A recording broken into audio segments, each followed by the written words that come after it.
VR నీతి కథలు. అందరికీ నమస్కారం. ఈ రోజు కథ బ్యాంబూ మొక్క మరియు తుఫాను.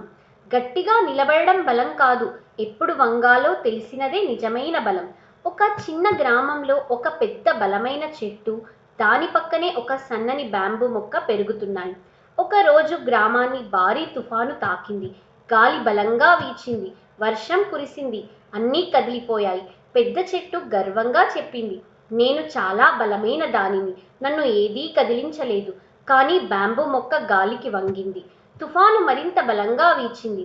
చెట్టు గాలికి ఎదురు నిలబడడానికి ప్రయత్నించింది, వంగడానికి నిరాకరించింది. కొంతసేపటికి క్రాక్, పెద్ద చెట్టు నేల కూలిపోయింది.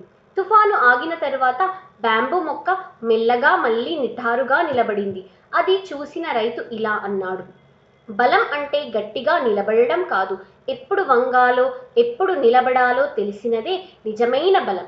నీతి: ప్రతి పరిస్థితిలో బలంగా ఉండాలంటే ప్రతి సమస్యతో పోరాడాల్సిన అవసరం లేదు.